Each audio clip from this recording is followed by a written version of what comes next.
shots with the AWP. I tend to feel that Dust 2 is almost one of those maps.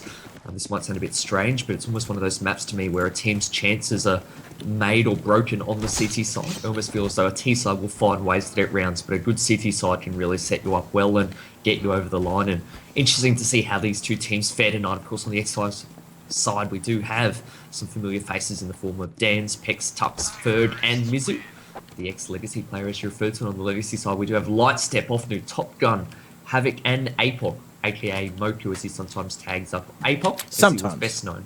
Yes, he sort of mixes up a little bit, but APOC, certainly back in his 1.6 days, was the alias that he did use. But I mean, there's players in this Legacy team, Jim. They're familiar to this organisation, at least a few of them, in the sense that APOC and Offnu have obviously gone overseas and represented Australia and at the FACEIT Stage 3 finals. Mizu as well, but also Top Gun. I mean, during the IEM Taipei qualifiers, they actually subbed in for Legacy. So there's a lot of players that have their roots ingrained with this organisation. It's been fantastic to see an LOL organisation expand out to Counter-Strike and try and, I guess, support one of the best teams in the country, or at least some of the best players, and help them become one of the best teams. And it's been great to see. It has been. I mean, they've done some fantastic things in their short tenure in Counter-Strike, and I'm certainly happy to see that they're still in the scene, that they've obviously capitalised on this situation where another team, a very strong team, has formed as well. And as I said, I am predicting these guys to be strong contenders for the season, so Legacy have made a good pickup in the sense that they've obviously still retained two of their core players from their former lineup as well, with Offnu and APOC, but I guess whether or not they're going to leave their legacy on this season will remain to be seen. Dear. Come on, I had to get one you terrible ruined the whole pun in. pre-game with that comment. No, I'm happy to see them back purely by virtue of their logo. I really like the Legacy logo. It's a sick little tree. Really happy with that. It's always good. These days with deforestation, the more trees we can get, the better. But in any case, we will see XL5 starting out on the CT side and opting for what looks to be quite a mid-heavy setup. They boosted two members very quickly up short, and I think as Tux rotates back to spot mid, you can see the intent very early on. You can see Dan's, Fergs pushing up, and from a terrorist perspective, they're quite content to be taking their time, but Dan's does get the drop onto Lightstep, but takes them a little while to convert there, does get the frag in the end, so good job, and they will not back off now back to safety, but having done so, they found 3 frags on their retreat. So that's worked out quite well for them all of a sudden. Top Gun, whilst he's made his way into B and got 1 frag, make it a double. It's still so much to do from here on out. He's got 3 people to contend with. The bomb is down in mid, and all 3 CTs are camped out on top of it. They put down the tent, the camp light is on. They're now just biding their time. That's right. At the moment, Top Gun will slowly push down mid here, Jim, and it's going to be very difficult for him.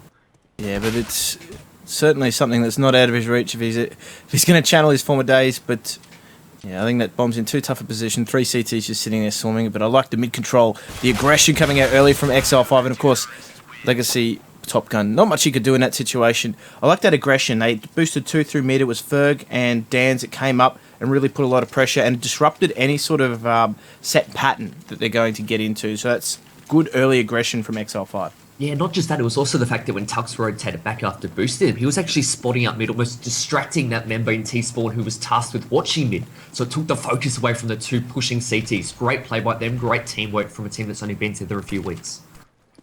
And we said this in earlier seasons when we've commentated Ferg's leadership. He's one of those players that really understands the tempo of the game, and that's certainly a good sign early on. But look at this mid-aggression coming in early from Legacy. They do have 2 playing on the B site, so XL5 may be equipped to deal with this just yet, but they've got to get past Dan's. Of course, they do manage to get through. Mizu at the doors, though. Standing gatekeeper does pick up 1, looking for that second, does find him, but of course he's traded out quite quickly, and that bomb will go down in the B site. 3 remaining members to retake. Yeah, trade's favouring Legacy here because it's a much difficult prospect, you'd have to say, trying to retake now in this 3-on-3 situation. You can see that these Tech 9s and also the Scouts and FAMAS's holding strong. There is a trade though, 2v2, now stands. APOC does double up, gets his third for the round there, and does convert the 4th. APOC, aka Moku, standing strong, winning the round all of a sudden. Legacy back on winning ways, won all the score stands, and Legacy now a little bit more happy and comfortable with this state of play. Yeah, they are. They're a little bit more comfortable having won that force buy.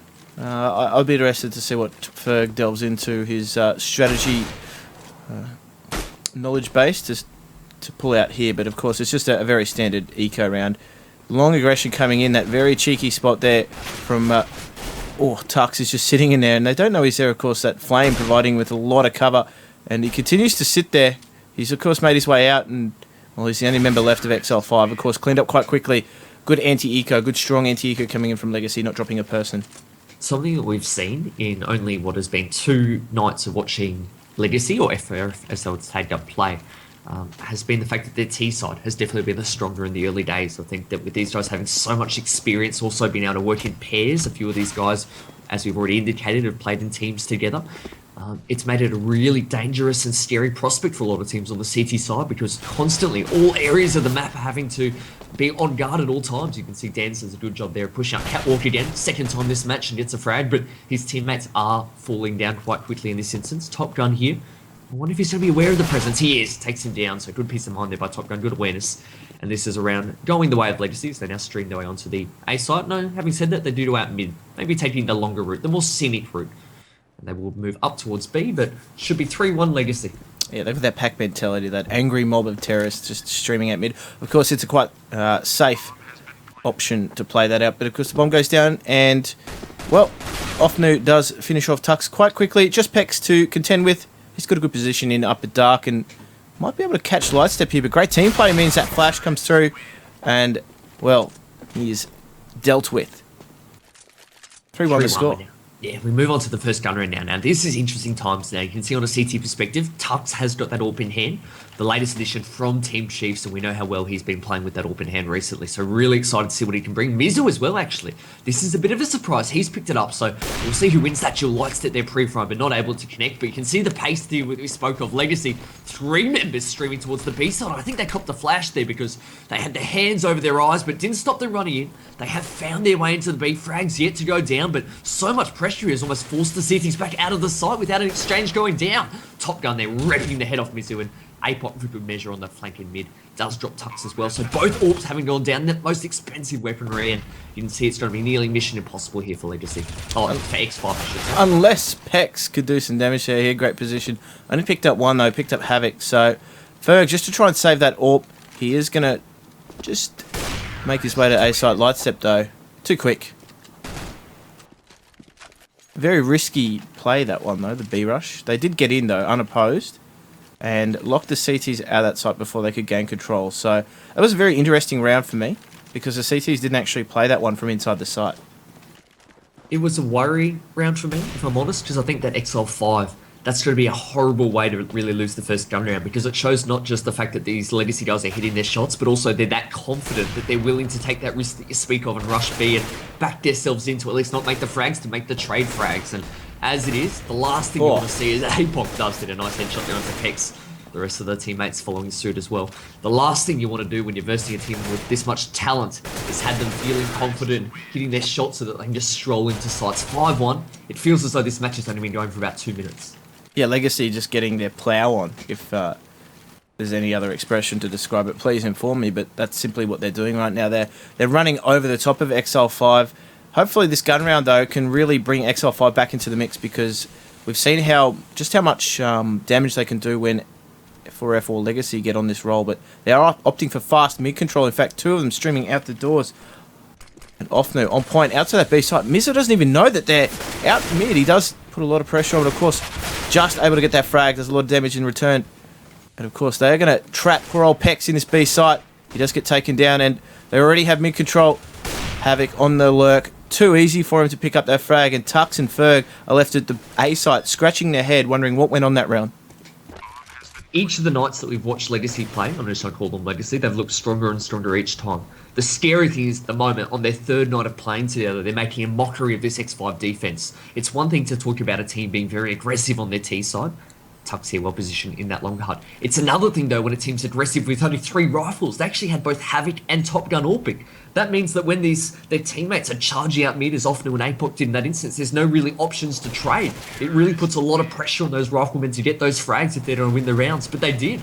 The only person they lost their round was at the end when they were hunting guns. Great start by Legacy. Very, very ominous signs here.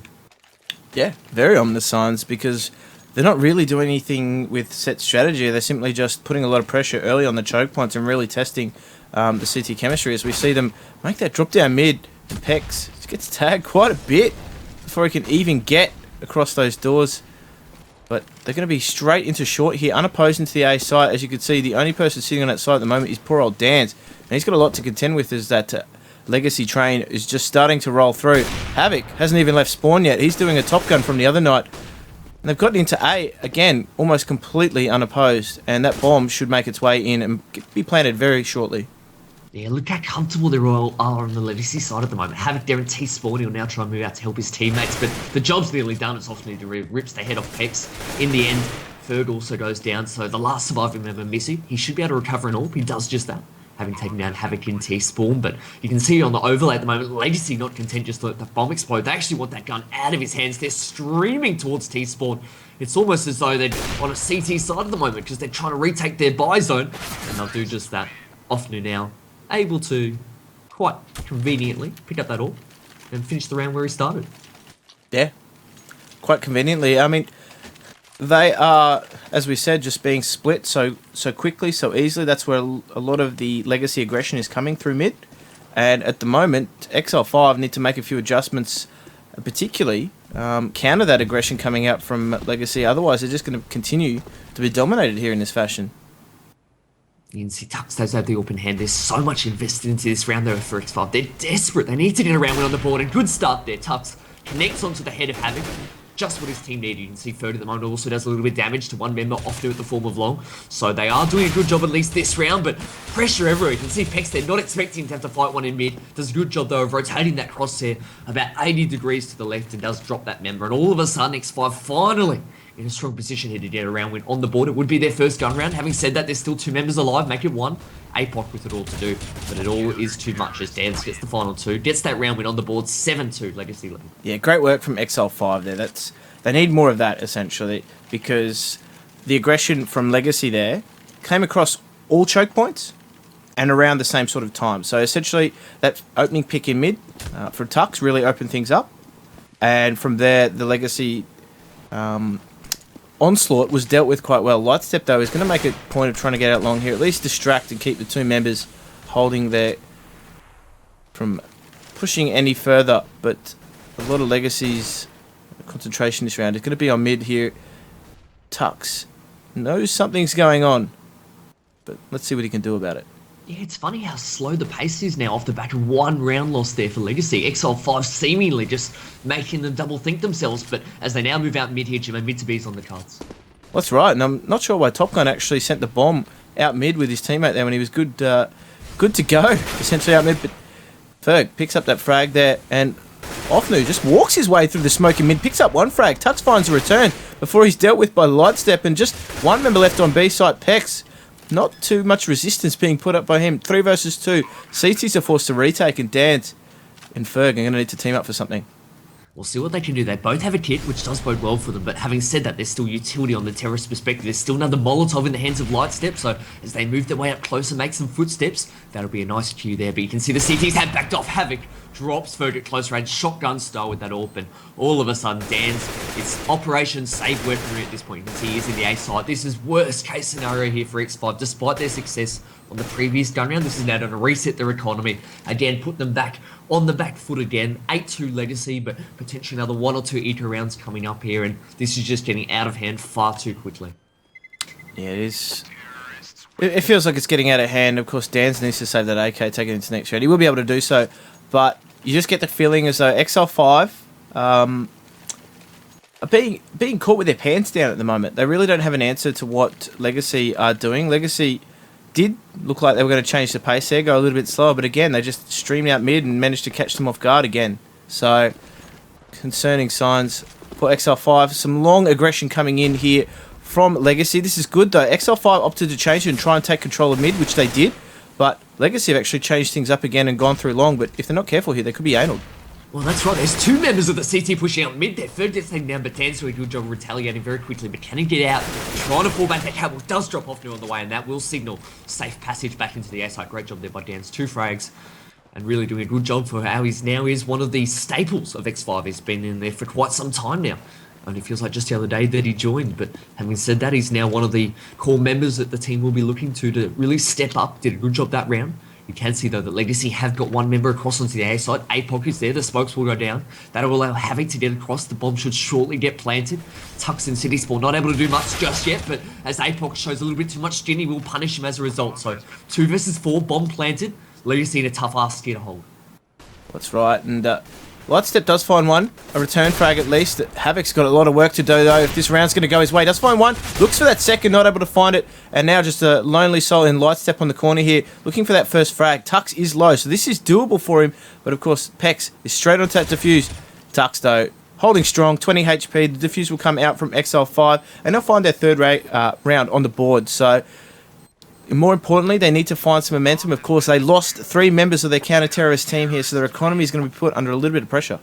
Just to add some context, because you made a call not too long ago, only about last round or so, about the fact that X5 looked like potentially in the first part of that half they were getting caught with their pants down.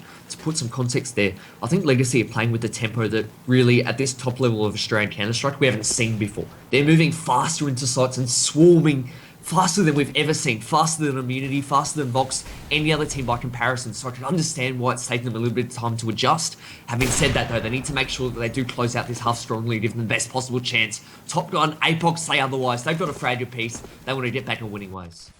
That's right, and they've got the 2 opening frags in this round, 3 versus 5 already, and Lightstep's making his way out mid, just using the gut of that smoke to try and get another frag. Pex though does find him. Top Gun waiting for Dance to push through short. So good read here. That bomb is making its way up long and will surely be able to be planted quite easily in that A side. There is absolutely no opposition sitting there. 4 versus 2. The CTs are more than likely going to be considering saving, given that their round bonus, their loss bonus, should I say, has been reset. To add into context, it looks as though X5 will call on a tactical pause at the end of this round, which is perhaps a little bit too late for my liking, but that's obviously all personal preference. But if we look at the way that the rounds have unfolded on the scoreboard, you can see that during that 7-round streak that Legacy were able to put up from the second round onwards, they actually won every single round there by elimination. So they were taking those duels, they were winning. It wasn't even as though they were locking out CTs throughout the sites and saves were coming in. No, they were winning those duels, and quite comfortably, I'll have you know as well. And you can see that Pex is the last surviving member here. He is in the B side though, and he's got a few T's to contend with, so I don't expect that he'll live out this round. Having said that, he's got other ideas. He's got one frag, doing a good job there actually of dancing around the box and takes that Top Gun. So good individual play there by Peter Pex, but in the end, it's all to no avail as often he gets that frag, and we wait now for one of the X5 members to rejoin. That's right. I mean, tactically, they're going to be calling a pause. I mean, one of their members has dropped as well, but no doubt they'll be using this to reaffirm their tactics, XL5. What would you be saying to XL5 as Ferg, or what would you imagine he would be saying to his team to really reel things back and try and whittle away this lead Legacy have got? The biggest thing you've got to do at the moment is try and contend with the pace. From a Legacy perspective, they are charging into sites or into choke points without any fears. That's the biggest thing you have to try and stop. So as an in-game leader, or as Ferg at the moment, I'd be trying to get my team just to really shore up both bomb sites very early on. I wouldn't actually be playing very much mid-presence. I'd be leaving that to an afterthought. I'd be just trying to play a very conventional passive style with 3 members in A and 2 in B. And I like the fact when we saw them actually boost 2 up catwalk and just play 1 in A, or alternately play quite passive at A, but I wouldn't be pushing trying to take early duels. I'd be more so trying to reassure my teammates just to be very patient, just to wait and reinforce, I should say, and I guess get them to appreciate that the T's, they will come to them if they wait. Just try and make sure that that patience is there. And for a new team, that patience can sometimes be quite hard to, I guess, find or bring out in them sometimes if they haven't had much playing time together. They've got to do something different here. That's certainly the case. But yeah, shoring up the sites and not necessarily concentrating too much on mid would be my first port of call. And I mean, what we haven't seen from XL5 is that willingness to perhaps take some aggression and push through the other choke points as well. If they're concentrating numbers on mid, then there's chances are they're not going to... and we haven't seen them hold the other sort of flanks either. We haven't seen them holding defensive upper dark, for example, or anything like that.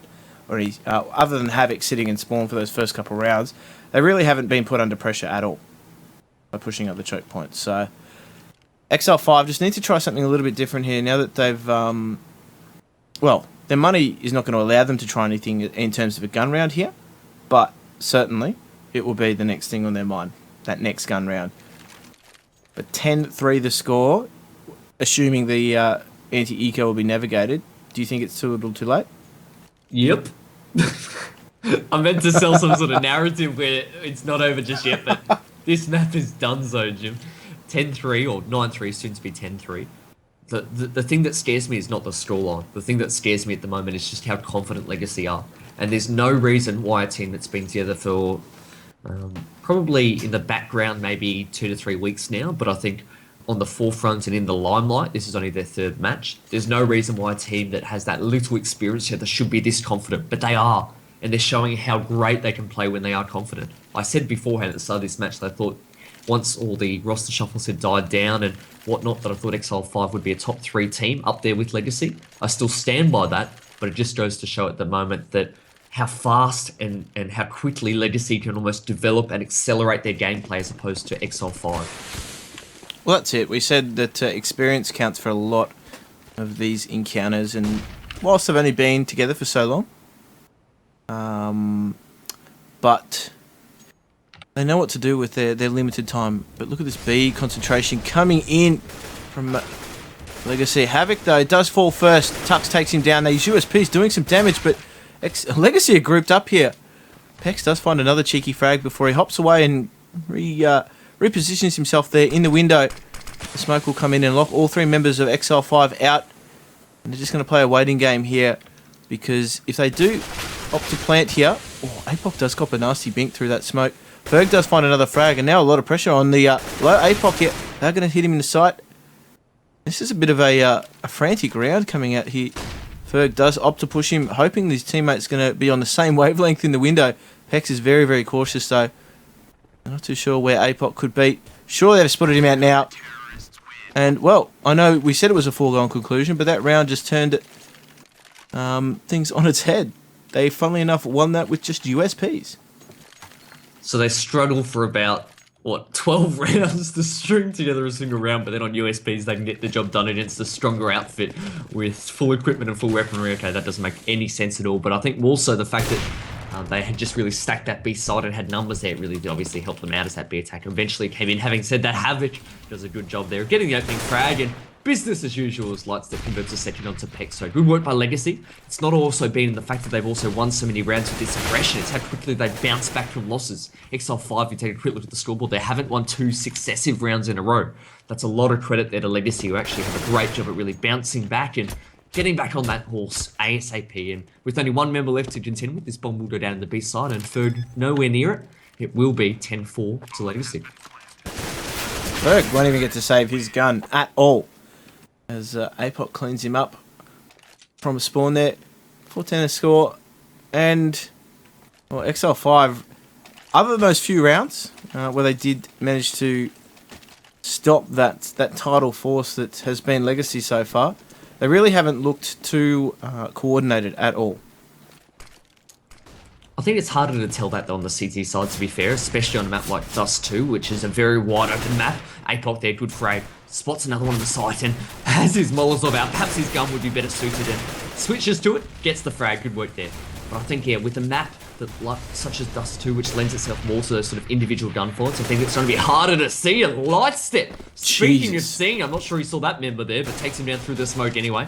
Great work, and what a way to finish the half here. This has been a really, really dominant showing by Team Legacy. Pex might try and make a goal. Things here to keep things interesting as we move into the second half. He has got 2, 3 more to contend with though, but can't do it as often. He does finish the job. And if we looked at the scoreboard, APOC wrecking heads with 18-1 and 9, 4 stars at the top of the scoreboard. Absolutely dominant performance and recognised by Valve's scoring system as well. But for me, I would have liked to have seen Tux with an AWP a little bit more. And we know he's such a good defensive CT-sided AWPer. His AWPing style should have been perhaps utilised a little bit more by Ferg there, where perhaps they say change the AWP, because what Legacy did was they actually recognised that Tux was, say, for example, AWPing mid, controlling mid. They avoided it. They went straight out long. They got the round win. They got the AWP out of his hands. I would have liked to have seen them actually move it around a little bit more. I mean, that's a great call to make on the in hindsight, but still. The tough thing is on Dust 2, I find it's a lot harder for a really strong orb to lock things down just because the map is so big. And obviously he had troubles affording the orb as it was. But moving into the second pistol round now, 5 armor and Glocks on the terrorist side here means that they should swarm a choke point together, you'd have to say. But on a CT perspective, they themselves are backing in those aim duels because they've got the armor there to support themselves. And they're moving very, very close towards that long heart. Havoc and Lightstep at the moment, and 3 terrors coming their way. It will be Dan's headstrong through, and Havoc can't get the job done there. Good work by the T's. You can see the Lightstep though, he's swindled, he's got 2 there through the smoke, great job. Should get the 3rd potentially if he holds his horses and waits for that final member to come out. But having said that, Pex, Mizu, Ferg, they all chime in. Good recovery here by X5. Yeah, and APOC left, wondering what went on in the site because, well, that was a bit of a pendulum round, things swinging to and fro. Ferg and Mizu, though, do have that bomb, and they are going to concentrate on short, knowing that APOC has actually dropped into CT. So not a bad call coming out here. Just need to make sure they don't get too close to the edge. Mizu is going to put a lot of pressure on APOC, but of course it's left to Ferg to clean up. The French veteran does manage to do so. 11-5 the score, and that's exactly the start that Exile 5 needed. I'm glad they won that round. It was a little bit of a messy fashion, but for their sake, I mean, they were in a 3-on-4, I think, at one point in time. APOC doing a good job of making it very, very close, but it should have been their round to win. I like the fact that they did have the peace of mind as they went very early on through that long hub to check that close quarter. They did get taken down ultimately by Lightstep, but the team did a good job of, off the back of the CT rotation, catching a few members off guard and putting them in a strong position. You can see the XL5 streaming out long at the moment, but the frags and the damage going the way of the CTs, at least temporarily. We now find ourselves in a 4-on-4 situation, and the pace will now slow down as the Ts have 2 at long and 2 in mid. Right, and, well, the counter-terrorists were ready to go on that CT ramp, but of course, the Ts didn't quite make it that far. They return their attention back around towards mid. The T train will continue to roll down mid as, well, Offnu does take a frag, or does get taken by the frag, as Havoc does find a reply. Mizu straight out mid though, but will be traded immediately by Top Gun. And the pendulum has swung back in favour of Legacy here. Just some unwarranted aggression from XL5 there as Lightstep just ducks out of that way, but Pex, a lot of work to do and not a lot of time to do it in. 45 seconds remaining. Let's get tagged. Entering that duel with Top Gun, not able to do so. And that was a very interesting round for me because it sort of felt as though XL5 took duels that they didn't need to take. Particularly Mizu jumping out those doors. What are they doing there? I've got my head on my head in my hands. I mean, they took control of long, and whilst they did lose one member of 4-on-4, I would have been more than happy for them really just to take their time and move up long together as a team. Why they fell back and seemingly took all those 1v1 duels that you pointed out makes no sense in the world. If you've got the weapons, use the long just corridor to your advantage, the long distance that it does provide, ironically. Can be great on an anti-eco round, especially when there's just pistols to contend with. At least in that vicinity of the map. Obviously, Havoc had a scout, but he was over towards mid/B, and I don't know what they're doing. They're shooting themselves in the foot at the moment. They will funnel out of short right now on an eco, though, and APOC, it's one, but it's taken down, so not quite his quota that it would have been liking or hoping for. Havoc a little bit of pressure now on his shoulders as well, so, oh my goodness, it's just going back and forth at the moment. Top Gun here on the rotate. Restore some order, he gets 2 frags, and burns the 3rd alive. Top Gun, welcome back. Glocks, dude! Glocks! What is that? What does that even mean? I need the NAFPL soundboard up in here. I think that's going to be best utilised. Was that your American accent? I don't even know what that was. That was my best dazed. Oh, God.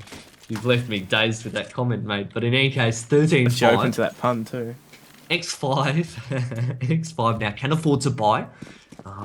For their sake, this is a must-win round. It goes without saying. This could be the final nail in the coffin. You can see that from a CT perspective. They do have a lot of early intent there to take control of mid, as both APOC and Offnu quickly do on each other's heads. They've got that NOA stack happening at mid. Lightstep and Havoc putting pressure on long, almost trying to encourage the terrorist members to move their way up short, seemingly undetected. Of course, we can see that the CTs would be well positioned to spot that out with that boost in hand, but for the time being, it looks as though Legacy want to take control of that mid as they rotate back to short. And, well, interesting, mid-control coming out from Legacy. You see the double stack there in short. You double stack NOA at the double doors, leaving Top Gun to be the lone man holding. You see this double stack is going to come to a head with these terrorists sitting in mid. XL5 are walking into it's a trap. As Apoc does find one, looks for the second as well. Finds the third. A great trio of frags for him as Ferg finds a reply finally. And now Legacy just streaming out, controlling mid. And the cleanup crew are on duty. That was all too easy for Legacy there, that concentration on mid paying dividends. About the only thing going wrong at the moment for Team Legacy is the fact that Ofnu hasn't scaled his display pic properly with the Legacy logo. All other 4 members do have the right sizing, but Ofnu's is a little bit small for my liking. But apart from that little minor mishap, Legacy are just absolutely on fire at the moment. Speaking of mishaps, did we miss a round? Yeah, what just happened just then? Did we just skip an entire round? Okay. Well, that round was good. I think we literally went from freeze time to freeze time. That's insane! All right, well, in any case, 15-5. 14, well, that previous round went quite quickly, but we can see now X5, they need to thwart off 10 match points here for Team Legacy. You can see that Tux has started out on the right foot, does get that opening drop onto Apoc, the man who went so ham 2 rounds ago with that double stack there in mid. But as it is, Lightstep does a good job retaliating, and all of a sudden X5 now left in that awkward sort of situation where they're split out, the pace is quite slow. What will they do? Well, find the frags is what they will do. Lightstep does eliminate one before he's taking his leave from long. Now he comes to support Havoc. Ferg, though, is forced to fall back from short and regroup. They need to collect that bomb from the top of mid. And the T's need to formulate a plan here as Ferg inches his way out mid. Does come to connection with Lightstep. Lightstep winning the duel there. As now Pex, who's missing a gun model on my perspective, does find a frag onto Lightstep and now forces his 2 versus 2. That bomb will make its way back through dark. So as a result of the GoTV skipping there, we do have a bit of a bug with the models. But Top Gun in a good position here to just clean up. And he's stepping. Takes 1, takes 2. And they take the first map all too easily there. Legacy go 1-0 up in this best of 3, and we'll cut back to our little studio cams here, Nick. I like this. Let's see if Studio? Yeah. That sounds so professional. I know, it's just my bedroom, really. But I'm missing that party shirt that you had on the other night, but what's there really to say about the match? I think we said the key points during it, in the fact that that aggression from Legacy, in particular on their T side, was really, really impressive, to be honest. I think the fact that those early signs were there, the intent was there on their first gun round when they rushed B, and they kept up that pace for the entirety of the half. Like we said, it's one thing for a team to be aggressive, but I think it's another thing when a team has this much talent and confidence thrown into the same pot. It really just adds for a scary mix there. You can see X5 really didn't have an answer. They didn't know how to deal with that aggression. And the second half, for me, was almost inconsequential. I think that match was won very early on in the first half with the intent and the clear signs of wanting to get the job done from Legacy. Very impressed. yeah, very, very impressive start from them because, as we said, we actually thought Exile 5 were going to do a little bit more, throw a few spanners in the works. They set the pace with that pistol round, but Legacy just wrestled back control from them seemingly for the rest of the match. So, I mean, they had a plan as far as pistol round went, but from there it sort of seemed as though they were found wanting. It was funny as well how that pistol round unfolded. Of course, you're talking about the pistol round in the first half where we saw Legacy on the T side, X5 boosted 2 members up short, Dans and Ferg, and they charged up the catwalk very aggressively. They got the drop onto Lightstep at the top of mid, and then on their retreat back to catwalk to the safety that the A site would have provided them. They picked up 3 frags in lower dark and mid respectively. So it was that early aggression that won X5 that pistol round, and then subsequently the aggression from Legacy that won them almost every other round in the match. So a key theme there. It's something that we often find ourselves saying as casters, isn't it? That quite often it's our perception watching these matches that it's the teams that are willing to take those duels and willing to take the risk and put their life on the line that ends up walking away with the round win and ultimately the map win in the end. Well, here's an interesting stat for you. I know you love your stats. I know you love your numbers. Yeah. But right, what do you got? Exile 5 won both pistols Okay. in a 16-4 and 1 full eco against the gun round. 16-5 it was, but okay. Was it 16? I thought it was 16-4. Anyway, No, 16-5. nonetheless, 2 Okay. gun rounds out of that entire match went their way. Jeez, and normally you like to say, especially in the context of a single map, which is obviously what Dust 2 was, that if you're winning pistols, that normally sets you up with a great position for winning the match, because potentially if you do convert those anti-eco rounds, as you should, that's potentially 6 rounds right there out of the 16 that you need to win the match. So, great. I like that stat, actually. Normally I don't give you much credit, but I'll give you credit for that stat. I like that. Attention. Winning both pistols, and still they found themselves only winning 5 rounds in the end, including what was an eco round win at one point. So, really shaky stuff. I just don't think they had an answer in the end. I think they were almost as seen to me by perhaps the 3rd gun round and the 3rd rush from Team Legacy. it seemed as though X5 are similarly in that horrible sort of position where they didn't have an answer. And if the answer potentially was get an AWP in Tux's hand, as you were suggesting at one point, I don't think they had the economy to be able to execute that answer. So it was horrible for them. But having said that, we'll now move on to their map choice. Of course, Cyber Game Autumn 2016, allowing BO3 matchups. Each team gets their map of choice, and Overpass will be X5's. Well, hopefully they can piece together something. I mean, slightly different XL5 lineup, but we cast our minds back to Counterpit. That infamous win, that dominating win over Team Immunity at the time. Who would have, I guess, almost been... How many members did they have from that? I'm thinking they had Ferg. They had Ferg, Pex. Yeah, so they had 3 of the 5. Yep. And Dance. So, I mean, obviously Ferg's comfortable with the map and setting his teams up on the map. I think that's probably the key point for me. I think vaguely from that map, their T side was really strong. And it was a dominant performance from Pex, and I think supporting him at the time was STV. And what they did was they, I guess, funneled a lot of their aggression towards that B site.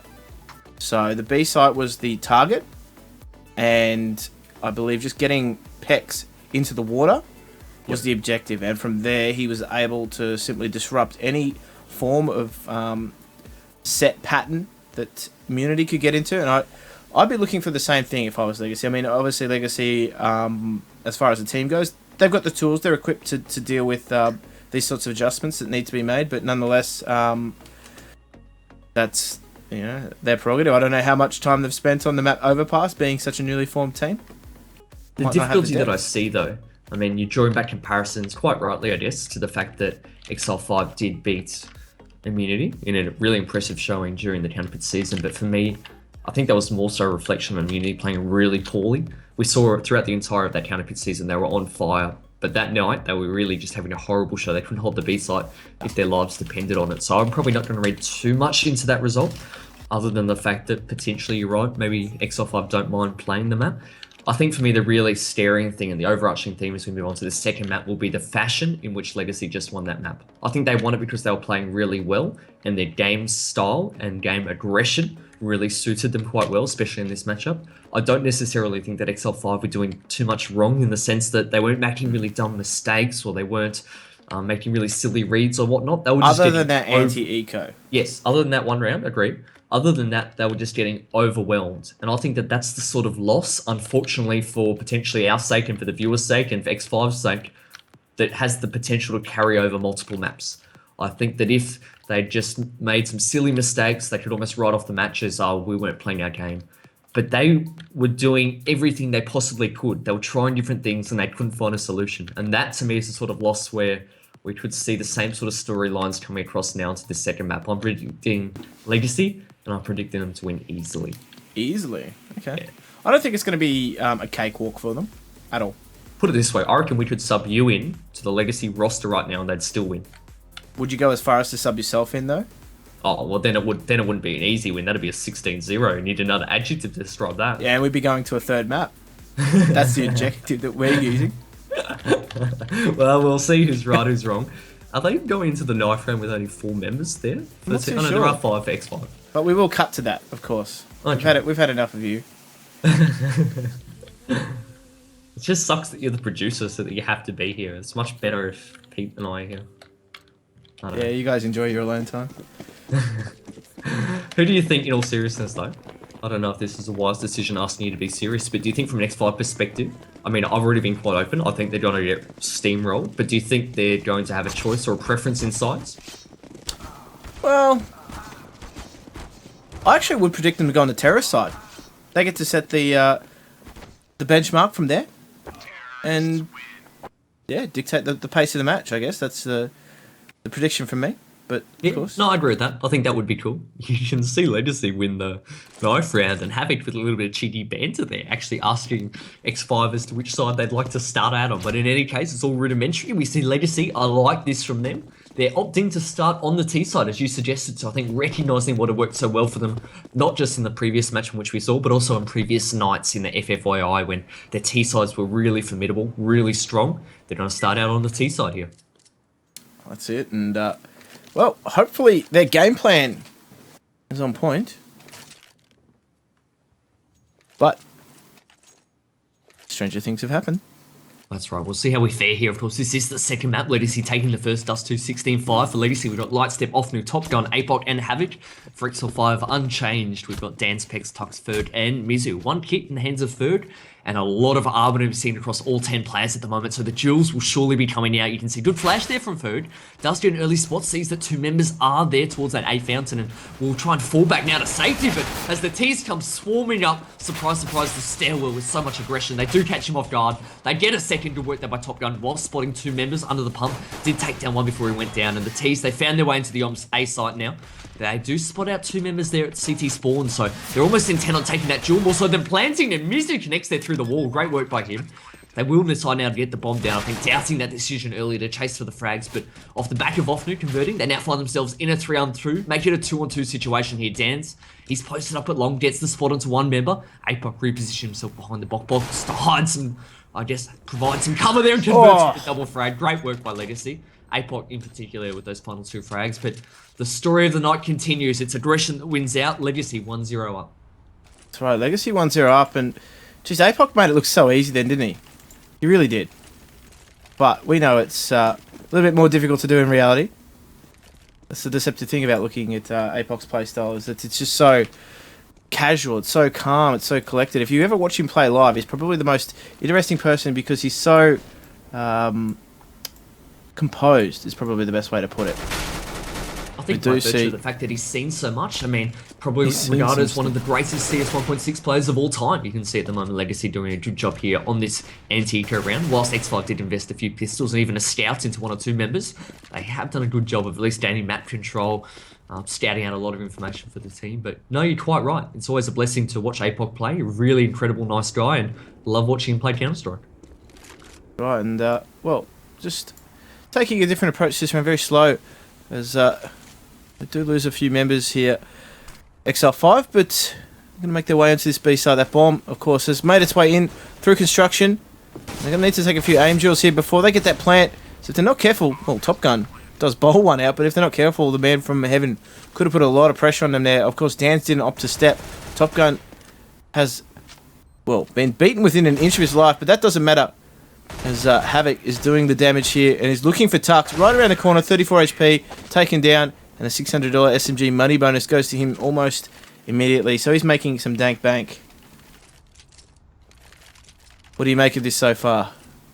It's going all your way so far. Much of the same. I think the best chance that X5 have, and the biggest, I think, advantage potentially as opposed to the Dust 2 matchup is in terms of the map layout. We said the Dust 2 is quite open, very large, meant that there are going to be a lot of individual duels. I think a map like Overpass, we do see X5 on eco by the way this round as expected, a map like Overpass which allows the CTs to potentially play a lot of different positions, whether it be very advanced up towards the fountain on the A sides or even in the toilets, quite that middle range, or even back in the site. I think potentially you might see Legacy using up a little bit more utility to try and clear out those areas of the map, which might potentially aid XL5 in their defense later on if they are back in the sites. But apart from that, business as usual for Legacy here. They have found their way onto the A site. Despite losing one member, they've done a good job of really pushing up, keeping together that pack mentality that you spoke of. Apok doing a good job of getting that frag and the SMG money bonus that comes with it. The bomb planted, this will surely be 3-0 Legacy after a few incidental frags straight down. And Tux is taking it down quite quickly in the end there. And they navigate the anti-ecos quite successfully there. Legacy 3-0 the score. It's quite rare almost in this day and age to see some teams come through unscathed those first few rounds after the pistol. But this is just going by so fast though, Jim. It's not even been an hour. We're already what feels like well into the second match. It is well into the second match. And of course this is a best of 3 format as well for those of you that have just joined us. So the second map here, this was Legacy's pick, but Apok. Also, this was not Legacy's pick. This was XL5's pick. So I got that completely wrong. But Mizu push through this door momentarily. They are at a man advantage already. Aggression coming out from XL5. Picked up 2 frags there, Pex. There's now Havoc is just at the back of the pack. Not really in a great position.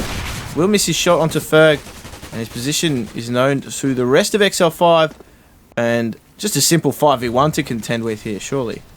Oh, man, he's just come back from Renegade. Surely he had the talent to do this, not to be ultimately, as Tux does take him down. Great work there. Obviously, you saw the aggression from Exile 5. I think 3 members, they're pushing down the stairwell. Mizu did the drop of 1 member there, but more importantly, as they stepped out, they really collapsed on those members of the terrorists that were in the water towards B short. I think Peck's getting a nice double for himself, so great work. Will they keep up that sort of tempo, though? We saw that Legacy on their gun rounds, they kept that up insistently throughout the entire match on Dust 2, but what will X5 do? Will they recognise that that's really what had held them in good stead on that first gun round? It looks as though they will, because Mizu, and he's supported by a teammate, he actually pushed down into the stairs. Whilst they don't see much action, at least that intent is there. You can see Ferg does get the drop onto Apox to open things up. Legacy are just on a pistol by here, trying to shore up that economy. Good signs here from XL5, at least very early on. Yeah, this is what they needed too. They needed... Ooh. Step does find a reply with a Glock, dude, as Offnu is going to make his way and help support his team here in this site. They need to get that bomb down, though, for this to be, I guess, a really successful eco round. Tux, though, is the man tasked as the Overwatch, sitting up in that heaven. Dance makes his way finally across to the toxic barrels. Will spot Offnu and take him down. I do believe it is just Top Gun sitting in that B side in the corner. He does get found out. Dan's finally pushes him there. Tux finds a reply. The frag onto Top Gun, and as you said, just shoring up that economy now. We will see the gun round come out from Legacy. Yeah, it looked a little bit strange as to why I think it was both Offnu and Top Gun were hiding there in the beach now, not doing much. I think they're actually just waiting for Lightstep, who was on the lurk there, trying to catch them off guard in the A site and maybe picked up a free gun for himself. But ultimately that lurk was shut down, and then the 2 members followed suit shortly after in B. But this first or second gun round here coming out from Legacy, again moving very quickly towards the B site this time, though. You can see 4 of them funneling their way through the monster tunnel. It will be X5 here, forced to rotate, because they actually played 3 members towards the A site, and Pex needs to hold strong here. Gets 1, spots at the bomb, but can't survive any longer. And you can see Ferg flushed out as well, so he's really reeling at the moment, down to only 13 points of health. The bomb will get planted. A lot of pressure here on XL5. They must win this round, otherwise their economy is going to be broken. Tuck's getting the nice alt frag there, so 3-on-3 we find ourselves in. Lightstep with a nice frag there onto Ferg, who's only quite low earlier on. We did mention Offnu there, leering over top of the smoke. Will he catch Tux? No, he will decide to retreat. Spots that Mizu, takes the head of Mizu as well. So nice frag there. Looks as though Legacy holding strong in this side. Time ticking away. We've got kits on both members, but as they make their way in, they're almost wasting enough time that the kits become irrelevant in that sense. But Dans and Tux doing a great job here. They've turned it into a 2-on-1. All left up to Apoc. You can see the defuse does come in. Apoc, they suspect he is the short, but he does spray, but doesn't connect onto the diffuser, and not recognising that that frag onto Tux was not the diffuser, given that they were in that same, I guess, channel of action. He decided not to step it in and spray, but XL5 lucky to get away with that round. Very, very close. Yeah, it was a very, very lucky round in that sense. Apoc didn't recognise that he'd killed anyone else. Thought he'd kill the diffuser in that situation. They're going to make their way across this B side again and put a lot of pressure as Apoc makes his way through. He's going to concentrate on taking water, and as you can see on the overlay here, they do have 3 members holding this B site. Top Gun, no, he doesn't care. He's straight into the action, as now all the members of XL5 are rotating across that ground to do some damage to the bomber. Poor old Havoc didn't even make it back out of the site after planning, but nonetheless the bomb is down for these guys, and the retake to come. Top Gun does find 1. Ferg not looking the right way there. As Lightstep is just tapping that line, that angle, doing a lot of damage there. Top Gun does find 1 frag. Looking for that second. Easy for the man. Offnu, of course, finding Tux. And that is another round for Legacy. 4-3 the score. CT economy, though, is a bit up and down. Not too sure what they'll do here. You see that Dan's had 7.2k, Tux with 4.8k, whereas some members like Pex and Miz were struggling to even make a grand at that point. So you can see it looks as though they will go for a pistol buy here. I think the well-off members in the form of Dan's and even Tux, I think, sharing the wealth, making sure that everyone did have a pistol in hand and really looking forward to that next gun round. But 4-3 Legacy. It felt like it was a matter of time until they got that round win on the board, to be honest. I think they were probably disappointed that they'd lost the previous round in that 1v1 fashion, and trying to make amends for that loss. They did a great job of swarming onto that B site. You can see the X5 here actually stacking towards the B site with 4 members, but again, Legacy mixing up not just the tempo, but also their change of attack here as they go slowly towards A. They do catch Ferg off guard. They're great awareness there by Havoc to keep an eye on the toilet locker room area. Takes him down, and X5 forced to quickly rotate. CD does do a bit of damage, taking down Apoc, but Lightstep is there to trade. So just battling their way into the site. Offnu catches Mizu's outline as he makes his way through that smoke. Great flash there from Havoc. Actually stops Pex from getting any position and getting a potential frag. It's just left with Dance to contend with. They know where he is, or at least have a rough idea. And surely this is pedestrian from here as Offmu steps and takes that frag. 5 through the score. Legacy just looking very, very comfortable so far in this match. Yeah, we will see a gun round come out now. Now, Tux does have the AWP in hand, so something that we've been asking for a long time. I think he was one of the real surprises of the previous Chiefs roster when they shuffled around their roles in the team, and Tux was given the AWP duties instead of Lightstep. He really started to shine with it, so really interested to see how well he goes here on Overpass, a map which lends itself very well to AWPing. You can see the aggression here, it's unchanged, and Top Gun converts around to Ferg. Ferg really should have made that shot, you can't help but feel though. He had the opportunity to convert. Tux there does take down Lightstep for good measure, but I think the aggression there meant that APOC was well positioned to get that trade frag. You can see at the moment 3-on-3. Pex here, well positioned, right next to the bomb planter. Does catch one of Gun. Top Gun goes down. He steps around, can't get the second though. Off Great move. trade. Puts him down, converts the second, and spots out the third member. The New Zealand are doing a fantastic job there. 2v1, Dan's on the retake. That's right, and they know where he is. They know where he's going to come from, Dance. 91 HP, I guess that's the best thing going for him at the moment. Offnu's just going to reposition though, so if they're not careful, they could get caught out here as Dance makes his way around the site. Does spot out Offnu. Not too sure. He knows there's another one around here somewhere, but just can't quite get the spot. As he does the Dance around the pole. Of course, this time not making any money for his trouble. And that round goes the way of Legacy Esports. Oh dear. I really love that play though by APOC in particular. I know Offnu repositioned himself up towards Heaven, which was always going to be a really strong after playing position, but the sound cues just meant that APOC was able to carefully dance around the pole and keep himself obstructed until the last required moment when he stepped out and got that frag. So great work by the experienced veteran. We do see now Legacy, they forced an eco out of Exile 5, and Jim, this is starting to get into dangerous territory again, where Exile 5 maybe could match it with them for the first few rounds like on Dust 2, but then all of a sudden things just seemingly give way towards the Legacy train. Yeah, it is a train. That's probably the best way to describe it. So, well, Legacy now start to pincer these counter-terrorists who are caught pushing up in position. Offnu does find one before, well, his teammate bails him out there. Havoc doing a good job of backing up his teammate. Top Gun finds that frag, and again, they just navigate those anti-ecos so seamlessly, Legacy, and that comes from being in good position to trade one another if needed. They're always within, I guess, a stone's throw of each other. That's probably the best way to describe it. Legacy just sticking together and making those trades when necessary.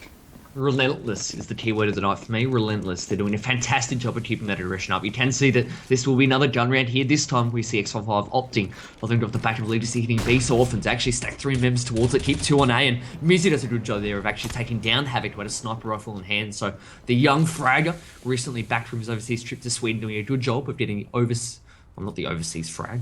frag onto the overseas Havoc. We do see now, though, that the pace does slow down, as it tends to often happen when Exile 5 get the first kill. You can see, Jim, 2 members making their way towards B, but the other 2 really on their own. That's right, and Top Gun could catch out Mizu here. He knows he's around. He's heard him here before. Top Gun just patient with that tap-tap. Oh, APOC comes within a B's wing of finding that frag. They're going to make their way towards B at the moment. I do believe the only person sitting there in the troll bridge is Pex, and he's waiting. We'll pick up the first frag. Not able to pick up the second, though. Damage dealt through that board. Not enough to find a second frag.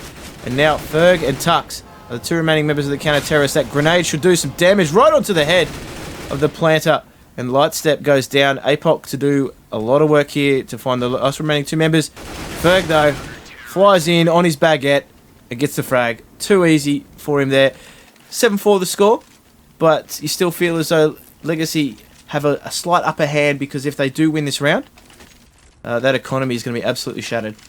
I think Pex, they're very fortunate that Ferg came to the rescue with those 2 kills in the end. Pex, whilst he did the frag from the troll bridge spot, mind you, which I thought was an interesting call, he played it very passively thereafter and got caught out with putting up any sort of resistance. So I think very fortunate that his team did still win that round. You can see Legacy opting for a full-on B attack here, so when out of ideas, charge towards B, and on a map like Overpass it normally can be quite successful. You can see, having said that though, Mizu does get the opening frag. Ferg on his baguette chimes in with 2, or maybe just 1 ultimately before being taken down. Not quite able to seal the deal there onto Top Gun. And as it is, it looks like the X5 have done enough though to get their scram win on the board. 7-5.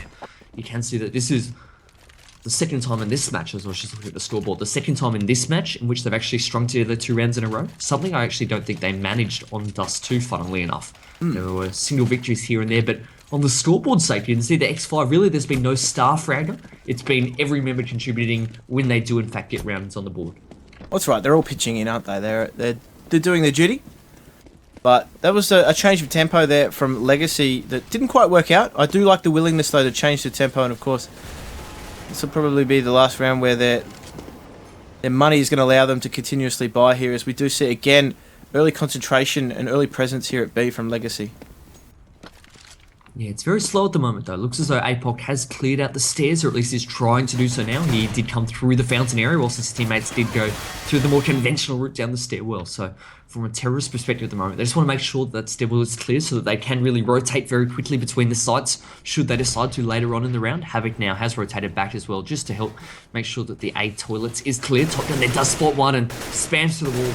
Connects onto Ferg and actually gets him down to 38 points of health. So, very, very good use there and smart play by the man who hasn't been playing Counter-Strike CSGO for a very long period now. Actually took about a year and a half off, I think it was. So doing a good job of really adapting back into the groove of things. Often they're getting the job onto third, and that should open up the map, cause this rotation from the CT side. That's right. They are going to head towards the speed bomb site. Great headshot there from Pex, though. Does find Top Gun. In the meantime, done enough to sell a fake, but Tux isn't convinced. He's still holding down this A bomb site and doing a good job of it so far.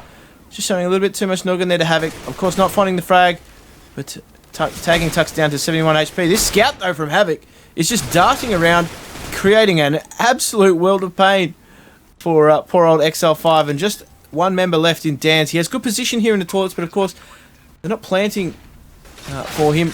Great headshot there from Off Newt. Nice and easy.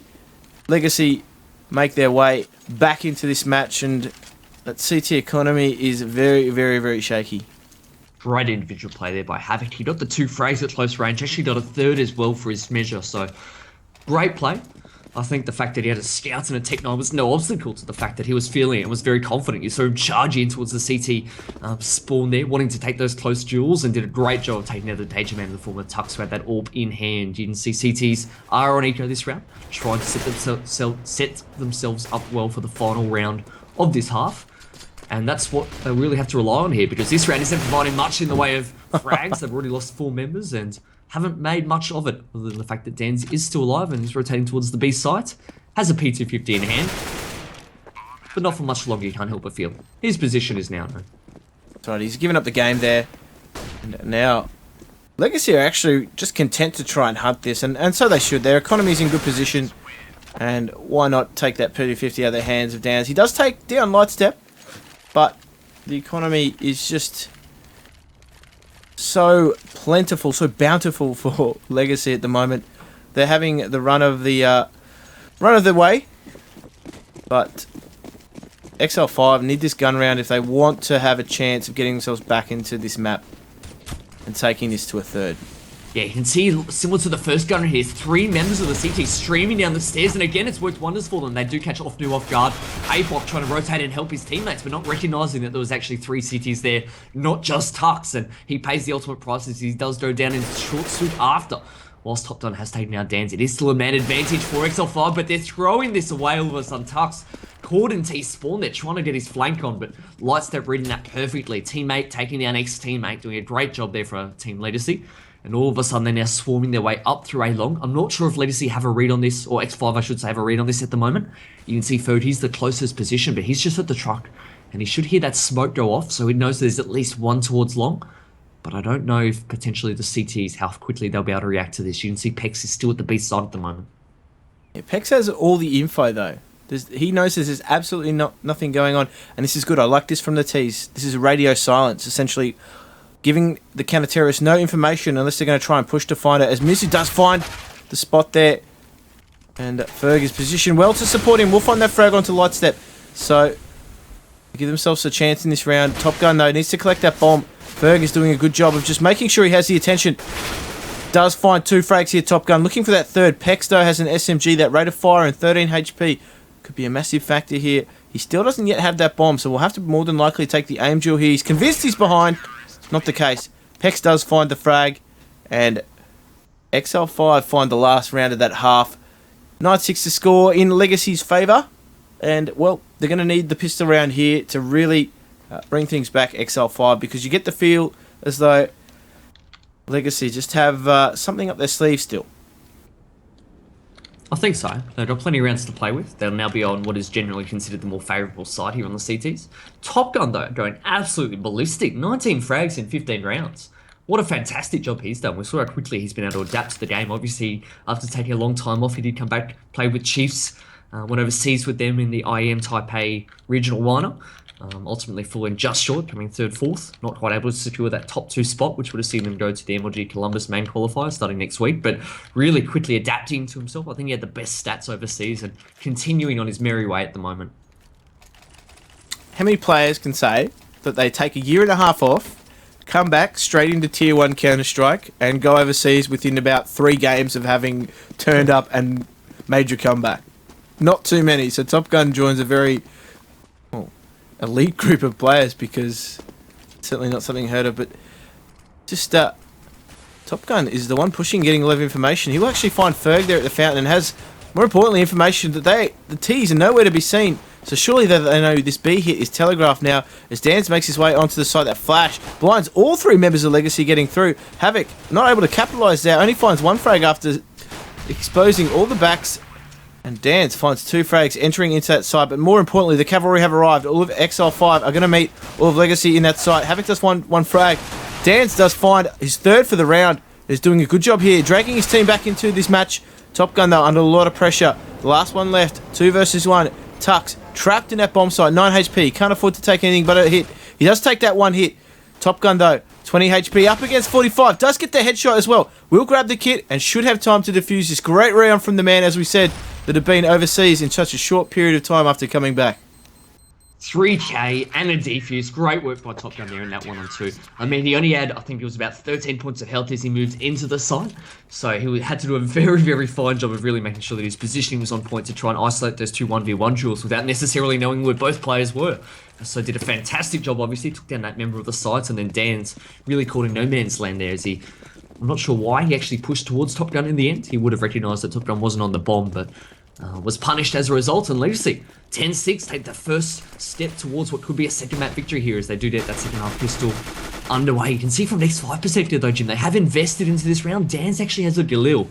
Now, curious to me, is Dan's the man you'd be wanting to give that gun to, given all the firepower in that team?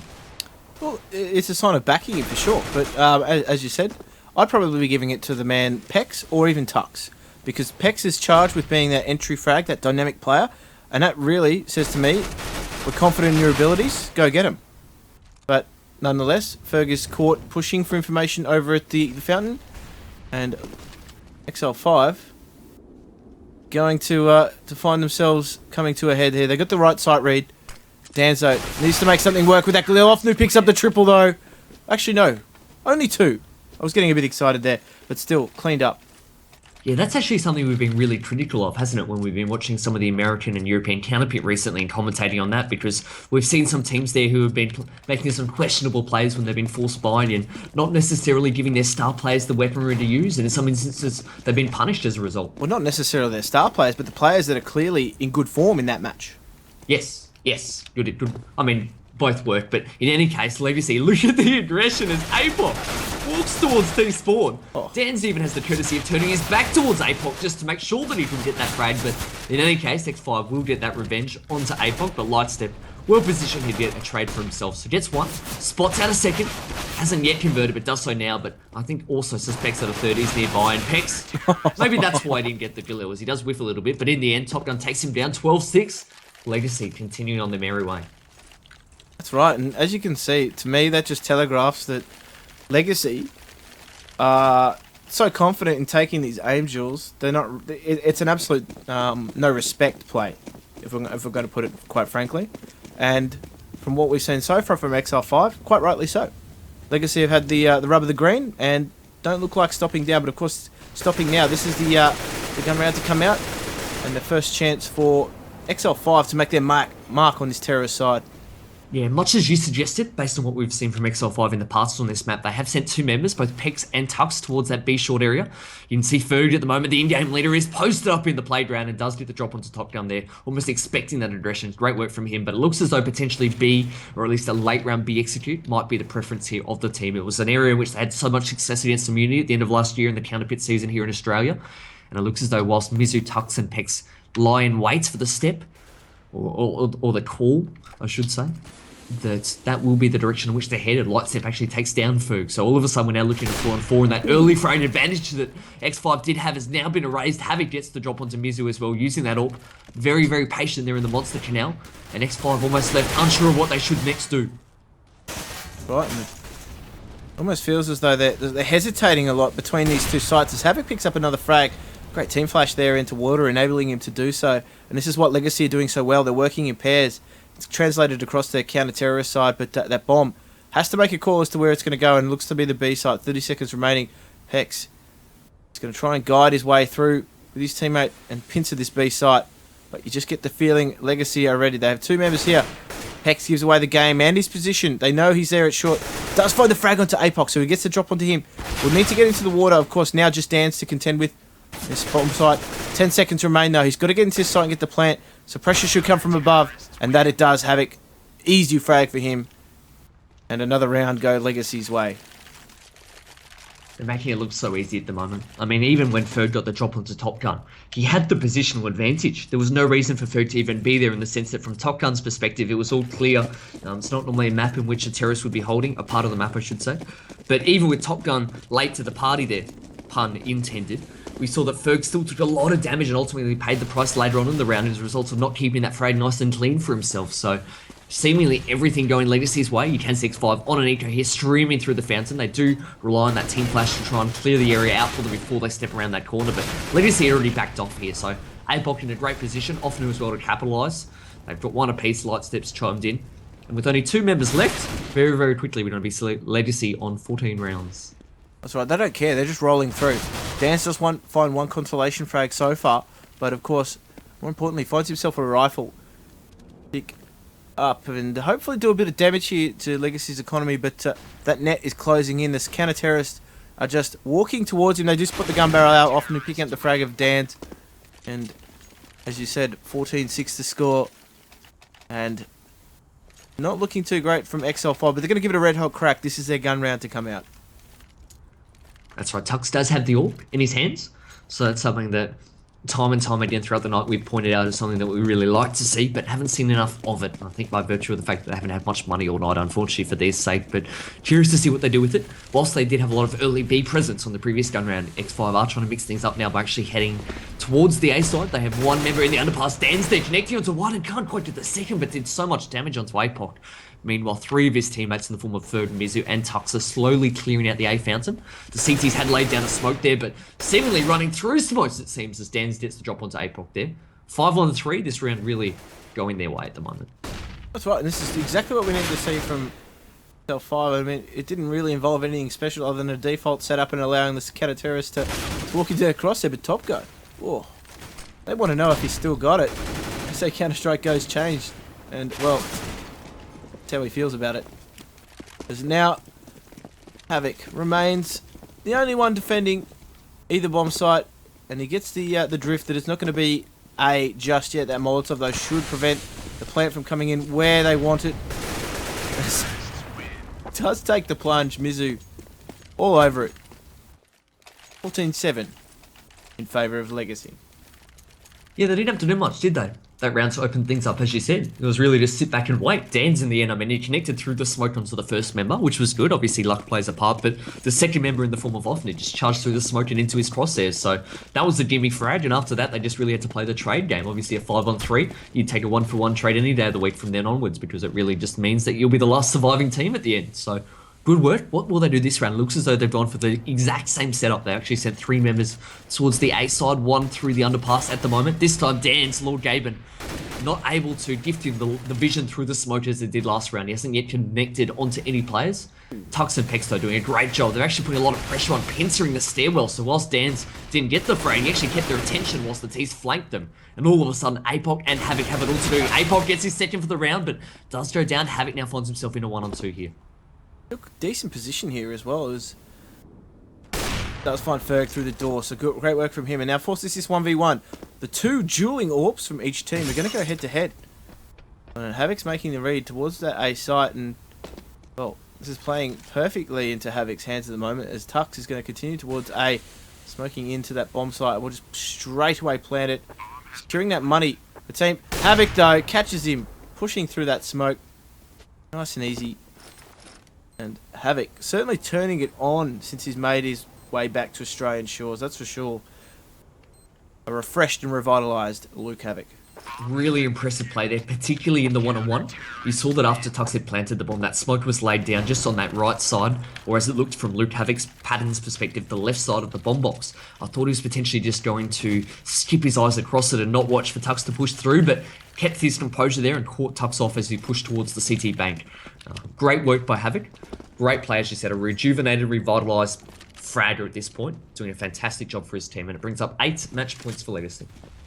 Right, 8 match points for Legacy to try and take this map, and I do believe I don't have too much trouble doing it, but more important, this is a gun round coming out from Exile 5 as a result of Tux being able to get that plant. So really, even though they didn't win the round, this enables them to try and defend something, as now Hex does find that opening frag. Exile 5 though are going to make their way back towards this A site. As you see in the overlay there, that bomb is making its way up long. They're galloping and frolicking through the fields. Top Gun, though, does get caught in that toilet area before. Now, Lightstep is going to try and defend this A site with just a UMP. I know it's a good gun, but it's probably not that good, Michael. You try telling that to him, because he's feeling it at the moment, as are his teammates. He does have Havoc nearby as close support, and Havoc does have an AWP. So I think perhaps if you averaged out the cost of their weaponry, they'd be looking at 2 M4A4s. But in any case, it looks as though XL5 here, Tux does have the bomb towards A, but he's all on his own at the moment towards long, so I'd be very surprised to see him committing to the site. Pex does a great job, actually, of stepping out and getting the drop onto Offnu. And we might have skipped a little bit, but this time, I think, fortunately, Jim, we're still in the same round. We're still in the same round here, is now Legacy are going to try and save that AWP and that AK combo that Havoc and Lightstep both have. Danzo is close. Havoc finds him. And, well, in the meantime, Lightstep's just having a good old time playing on the slide. Yeah, I think what we might have missed was the fact that obviously we saw Pex getting that opening frag as he stepped out the sandbags and got the drop onto one member in heaven. It looked as though that bomb and the hammer Tux would have actually rotated then back through the toilets, down the stairwell and got towards B, and that's what they ultimately planted and won the round. 2 members though of Legacy surviving. Crucially, that AWP in the hands of Havoc will mean that they can still put up a really strong buy this round. You can see them at the moment just juggling guns, making sure that everyone has at least something to work with as best as possible. Offnu and Havoc will be the ones who get the stronger rifles though ultimately. Right, and Lightstep with that Mag 7, he's going to make it work. See if he can take care of some business. Hex is just making his way over towards that B side. Havoc finds an early frag, opening frag there on the round, so that AWP already that they saved from last round is having an impact on the next, and just get the feel as though Havoc is so comfortable taking those AWP duels. That bomb, he has it down, and he knows that someone is around. Tux does fall, and 3 frags already for Havoc. He's single-handedly winning this round. Dance just get found by Lightstep. That Mag 7 has a lot to do, and Pex is over at that B site, but of course, nowhere near the bomb, and nowhere near winning that round. 16-8 the score, and all too easy for Legacy. I was going to call them F4F for a moment there, but Legacy in their first match of the Cybergamer Premier League. Nick, what did you make of that match so far? It was all too easy for them, wasn't it? I mean, in all honesty, it was too easy. They looked as though they just really outclassed Team XL5 there. I think I put that down to 2 things. I think the fact that that was a Legacy team that was playing really well. I don't actually take too much away from XL5 other than the fact that they were having some trouble and difficulty making adjustments to combat what Legacy were throwing at them, but I think it was more so the fact that Legacy were playing really well, and I just love the, I guess, the pace and the aggression that we saw out of Legacy. It's also nice to see, isn't it, when you've got players like Top Gun and Havoc going ham again with the gun. Obviously, they're 2 players that, for the most part, I think had been called into question. I mean, Havoc came under a lot of scrutiny in Renegades, unfairly in the eyes of some. Top Gun had been away from the game for a long while, but those guys just frayed like it was nothing, and great showing by Legacy. Oh, exactly right. And you get the impression, XL 5, they didn't really do too much wrong, but there was not a lot they could do in that instance. They looked a little underprepared, of course, to be expected from a team that only finalised their lineup a couple weeks ago. But it was just a case of the legacy train just rolling through, and they didn't stop at any stations. It was the Express. They simply just made mincemeat of XL5, product XL5. But that being said, though, still plenty of time to get going in the season. Of course, they faced their toughest test in that legacy lineup. XL5, of course. I still feel as though they're poised and ready to go for the season. I think a crucial matchup, though, will be that sequential game. That's where you're gonna see which team out of those two has what it takes. Because by far from what we've seen so far, Legacy just seem to be the strongest in the group. Oh, undoubtedly. I think that XL5 have played their hardest match tonight, and I think that's probably a good thing in one capacity when you look back and say that whilst they lost in pretty convincing fashion, they didn't do too much wrong themselves. They were just getting outplayed by a much better team. I think you have to give a lot of credit to Legacy, and I think if you get smashed or get wrecked as it was, and you look back and go, we didn't actually do too much wrong, it's maybe not the worst thing in the world to say on reflection. So I think it's only bigger and better things for those guys. I said, ultimately, I thought by the end of the season that I thought that they'd be right up there. Top three in Oz, in my opinion, alongside Legacy and Immunity as my top three, in a little bit of a different order. Not necessarily in the same group, because they're different groups, but I mean in the context of the overall Australian scene. But really looking forward to what the season brings. Tonight was opening night, and we will be back, I don't know, tomorrow I think it is. Tomorrow night, we've got the next match coming up. I don't know. We haven't decided the casting schedule for that one just yet, but we'll be on one of them. And the two channels that they are running on, I do believe, is obviously the CGPL event that you guys have all made yourselves to, but of course there's the CGTV _ CSGO, which is the secondary channel. There's a match currently live on that one, which is Vox Eminor versus Corvidae. So if you're done here watching, make sure you jump over and support that as well. Australian Counter-Strike needs your support from the grassroots here, guys. But that's right, perennial chokers versus up-and-comers in Corvidae. We do on that one. Top-level analysis there. But new Vox lineup. Nerox and Gunlock made their way into the squad. Nova out to sub, of course, replacing Sicko.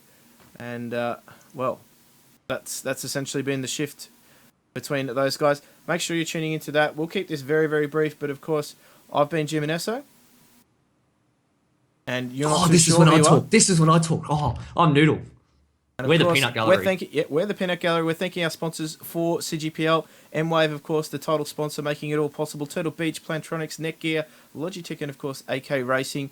Rounding out the guys that are supporting Australian Counter-Strike. Make sure you're supporting them because they're certainly supporting us. It's been a pleasure, guys. We want to get and watch this other match, and we certainly recommend it to you guys as well. It's been fun. Have a good evening. Thanks, Jim.